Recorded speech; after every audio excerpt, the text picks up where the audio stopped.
আসসালামু আলাইকুম।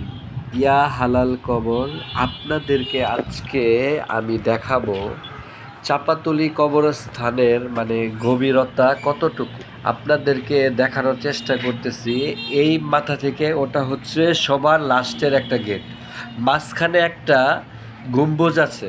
ওইখানে আপনার যারা কবর দিয়ে রোদের ভিতরে অনেক টাসকা মারা রোদ থাকে, রোদে কবর দেওয়ার পর ওইখানে সবাই জিরা, ওইটা আপনাদেরকে দেখাইলাম।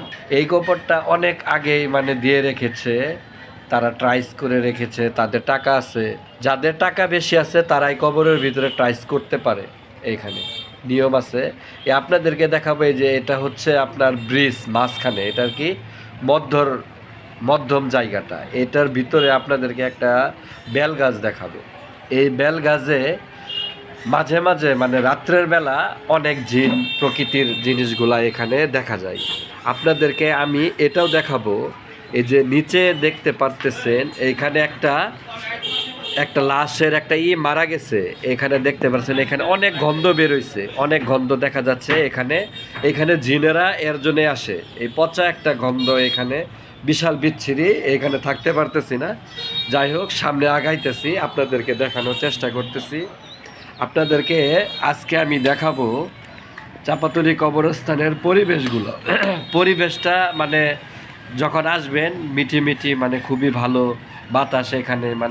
সমস্ত পৃথিবীর ভিতরে যখন গরমের তাপমাত্রা থাকে, তাপমাত্রা থাকলেও যখন এই কবরস্থানে আমরা আসি বা সবাই এখানে আসলে মনটা অটোমেটিক শান্তি হয়ে যায়। কারণ শান্তিপ্রিয় একটা জায়গা এখানে, আপনার খুবই সুন্দর বাতাস পাওয়া যায়, অনেক ছায়া থাকে, গাছগাছালি বেশি। শহরের ভিতরে তো ওরকম গাছগাছালির একটা জায়গাই নেই। এটা আসলে অনেকেই আপনারা যদি চাপাতলি কবরস্থানে এসে থাকেন তাহলে অবশ্যই এখানে আসে দেখতে পারবেন আসলেও এটা সত্যি কিনা, ছায়াটা পাওয়া যায় কিনা। আমরা এখন আপনাদেরকে দেখাবো, বের হওয়ার চেষ্টা করতেছি। এখন আমরা দেখতে পারতেছেন হালকা হালকা হেঁটে হেঁটে যাচ্ছি। এটা হচ্ছে হলো গিয়ে আপনার প্রথম গেট। আপনাদেরকে দেখাইতেছি, এইদিকে কল অসংখ্য কবর, কবরের কলে সীমানা নেই। এত পরিমাণ কবর হয়েছে, হাজার হাজার বছর থেকে এখানে অনেক কবর সাহিত্য আছে, অনেক অলি আল্লাহর লোকেরাও মারা গেছে। যাই হোক, সবার জন্য আপনারা দোয়া করবেন অবশ্যই, যাতে তাদেরকে আল্লাহ তাআলা বেহেশত নাসিব করে। আর আপনারা চাপাতলি কবরস্থানে এসে দোয়া করে যাবেন, কবর জিয়ারত করে যাবেন। আর আমার চ্যানেলটি যদি আপনাদের ভালো লেগে থাকে, অবশ্যই একটি লাইক, কমেন্ট, সাবস্ক্রাইব করে পাশে থাকবেন। ধন্যবাদ সকলকে।